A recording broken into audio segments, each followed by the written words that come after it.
Hello guys, मैं हूं पोकेसेंसे से और स्वागत है आप लोग का ब्रांड न्यू वीडियो पे, जहां पे आज मैं बात करने वाला हूं best fossil Pokemon from each reason के बारे में। जी हां गाइस, आज के वीडियो में हम लोग देखने वाले हैं फ्रॉम केंटो टू जो करंट रीजन है हमारा पेल्डिया, इनमें से हर एक रीजन का सबसे बेस्ट फॉसिल पोकेमॉन कौन सा है, उस चीज के बारे में आज के वीडियो में हम लोग बात करने वाले हैं। बट हाँ, इससे पहले कि मैं वीडियो स्टार्ट करूं, अगर आप लोग ने अभी तक मेरे चैनल को सब्सक्राइब नहीं किया है तो कर दो, बिकॉज मैं ऐसी पोकेमॉन के अमेजिंग कंटेंट लाता रहता हूँ। सो बिना किसी और बातचीत के साथ चलिए इस वीडियो की शुरुआत करते हैं।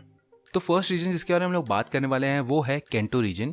केंटो रीजन में हमें इन टोटल 3 फॉसिल पोकेमॉन देखने को मिले थे, जिनमें से जो फर्स्ट फॉसिल पोकेमॉन है वो है एरोडेक्टाइल, सेकंड है काबूटॉप और थर्ड है ओमस्टार। नाउ इनमें से अगर मैं बेस्ट फॉसिल पोकेमॉन के बारे में बात करूं तो मेरे हिसाब से एरोडेक्टाइल ही बेस्ट रहेगा, बिकॉज ना ही सिर्फ एरोडेक्टाइल एक बहुत ही स्ट्रॉन्ग पोकेमॉन है, बट उसे जेन 6 में एक मेगा इवोल्यूशन भी मिला, जिसके बाद उसके स्ट्रेंथ का लेवल बाकी सारे फॉसिल पोकेमॉन से काफी ज्यादा बढ़ गया। ऑलरेडी एरोडेक्टाइल एक काफी फास्ट पोकेमॉन था, बट हाँ, मेगा इवोल्यूशन मिलने के बाद उसकी स्पीड और ज्यादा बढ़ गई, जिसकी वजह से वो और ज्यादा स्ट्रॉन्ग हो गया। तो इसी वजह से मेरे हिसाब से केंटो रीजन में तो कोई ऐसा फॉसिल पोकेमॉन है नहीं जो एरोडेक्टाइल से बेटर हो। हाँ, बाकी जो भी फॉसिल पोकेमॉन है वो भी काफी अच्छे हैं। काबूटॉप और ओमस्टार की टाइपिंग भी काफी अच्छी है और दोनों भी काफी स्ट्रॉन्ग पोकेमॉन है, बट क्योंकि एरोडेक्टाइल इतना ज्यादा स्ट्रॉन्ग है, वो पूरी तरीके से ओवरशैडो कर देता है बाकी पोकेमॉन्स को या बाकी फॉसिल पोकेमॉन्स को इस रीजन के। तो हाँ, इसी रीजन की वजह से मेरे हिसाब से एरोडेक्टाइल बेस्ट फॉसिल पोकेमॉन है केंटो रीजन का। नेक्स्ट जिस रीजन के बारे में हम लोग बात करने वाले हैं वो है Johto region. Now Johto region में अनफॉर्चुनेटली हमें कोई फॉसिल पोकेमॉन देखने को नहीं मिले, जिसका आइडिया मुझे भी नहीं है कि क्यों नहीं हमें देखने को मिले फॉसिल पोकेमॉन इस रीजन में। वैसे तो ऐसे काफी रीजन्स है जिनमें हमें फॉसिल पोकेमॉन देखने को नहीं मिले, जिनके बारे में हम लोग आगे डिस्कस करेंगे। बट हाँ, क्योंकि जोटो रीजन में कोई फॉसिल पोकेमॉन है नहीं, इस वजह से हम लोग आगे बढ़ते हैं सीधा होएन रीजन की तरफ। Now unlike Kanto region, Hoenn region में हमें 2 फॉसिल पोकेमॉन देखने को मिले, एक है आर्मेल्डो और दूसरा है क्रैडली। नाउ इन दोनों में से किसी एक को बेटर बोलना काफी ज्यादा डिफिकल्ट है, बिकॉज मेरे हिसाब से ये दोनों पोकेमॉन इक्वली ही लेवल पे स्ट्रॉन्ग है। ऐसा भी नहीं है कि ये दोनों पोकेमॉन बहुत ज्यादा स्ट्रॉन्ग है, ये दोनों पोकेमॉन काफी एवरेज ही है, बट फिर भी इनको रैंक करना काफी ज्यादा डिफिकल्ट था मेरे लिए। इस वजह से मैं अपने पर्सनल बायसनेस पे गया इस पर्टिकुलर रीजन के लिए, और मेरे हिसाब से जो बेस्ट फॉसिल पोकेमॉन है इस रीजन का वो है क्रैडली, बिकॉज क्रैडली के अगेंस्ट मेरा बैटल हुआ है जब मैं पोकेमॉन सन एंड मून खेल रहा था। वहाँ पे आई थिंक हमारा बैटल होता है ओलिविया के अगेंस्ट, जिसका फर्स्ट पोकेमॉन ही क्रैडली रहता है। आई थिंक ये Pokemon ultra sun and ultra moon की बात है। तो उसमें उस क्रैडली ने काफी अच्छी फाइट दी, और ऊपर से मेरे हिसाब से ग्रास और रॉक टाइपिंग भी काफी डिसेंट टाइपिंग है, डिफेंसिवली तो काफी अच्छी टाइपिंग है। तो इसी वजह से मेरे हिसाब से क्रैडली एक ज्यादा बेटर पोकेमॉन है इन दोनों में से। हाँ, ऑब्वियसली जैसा कि मैंने पहले कहा, इसमें मेरा थोड़ा पर्सनल बायसनेस भी है, बट आई थिंक काफी सारे लोग को आर्मोल्डो भी काफी ज्यादा पसंद है। तो जिनको भी पसंद है मुझे कमेंट सेक्शन में जरूर बताना, क्योंकि मेरे हिसाब से तो आई थिंक दोनों पोकेमॉन इक्वली लेवल पे स्ट्रॉन्ग है इस रीजन के।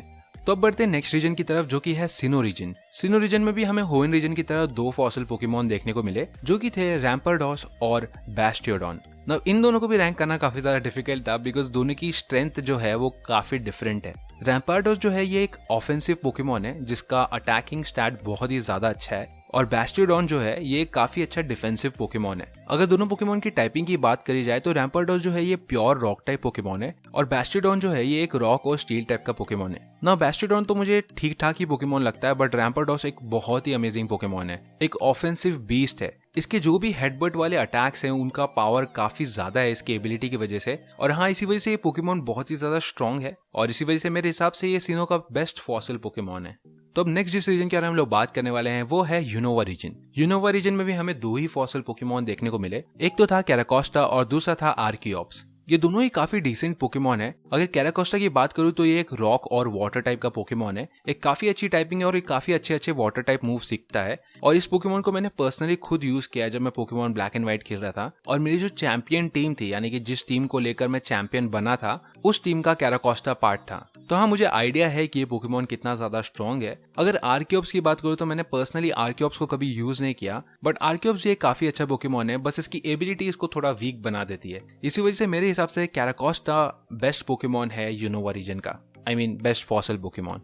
नेक्स्ट जिस रीजन के बारे में हम लोग बात करने वाले हैं वो है कालोस। कालोस रीजन में भी हमें 2 फॉसिल पोकेमॉन देखने को मिले, जो कि थे टायरेंट्रम और अमोरस। ये दोनों ही पोकेमॉन बहुत ही ज्यादा स्ट्रॉन्ग है। अगर इनकी टाइपिंग की बात करें तो टायरेंट्रम की टाइपिंग हमें देखने को मिलती है ड्रैगन और रॉक, और जो अरोरस है उसकी टाइपिंग हमें देखने को मिलती है आइस और रॉक। नाउ ये दोनों ही टाइपिंग डिफेंसिवली इतनी अच्छी टाइपिंग नहीं है, बट अगर टायरेंट्रम की बात करें तो उसकी टाइपिंग ऑफेंस में काफी ज्यादा यूजफुल है, और उसकी स्ट्रॉन्ग जॉ की वजह से वो काफी सारे अच्छे मूव्स यूज कर सकता है, जिसमें उसको काफी एडवांटेज भी मिलता है। और अगर अरोरस की बात करें तो मेरे हिसाब से आइस और रॉक टाइपिंग इतनी कुछ खास टाइपिंग है नहीं, ना ही ऑफेंसिवली और ना ही डिफेंसिवली। तो हाँ, इसी वजह से मेरे हिसाब से इस रीजन का बेस्ट फॉसल पोकेमॉन तो टायरेंट्रम ही रहेगा।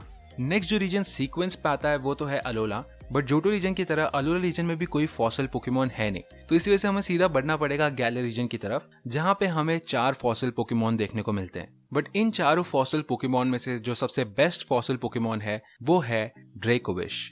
ड्रेकोविश एक वाटर और ड्रैगन टाइप का पोकेमॉन है। ये एक बहुत ही स्ट्रॉन्ग पोकेमॉन है जिसने कॉम्पिटिटिव में तहलका मचा दिया था। पोकेमॉन के गेम्स में इस पोकेमॉन को हराना काफी ज्यादा डिफिकल्ट हो गया था, और हाँ, क्योंकि ये पोकेमॉन हमें एनिमे में देखने को मिला, वो भी ऐश के पास, तो इस वजह से इस पोकेमॉन की फैन बेस और ज्यादा बढ़ गई। बट हाँ, जैसा कि मैंने पहले ही कहा कि स्ट्रेंथ के मामले में इसका कोई कंपैरिजन है नहीं। अगर मैं सारे फॉसल पोकेमॉन को रैंक भी करने बैठता तो मेरे हिसाब से ये पोकेमॉन एटलीस्ट सेकंड या फर्स्ट स्पॉट पे तो रहता ही। तो इसी से आपको अंदाजा हो सकता है कि ये पोकेमॉन कितना ज्यादा स्ट्रॉन्ग है, और इसी वजह से मैंने इस पोकेमॉन को गैले रीजन का सबसे स्ट्रॉन्गेस्ट फॉसल पोकेमॉन कहा है।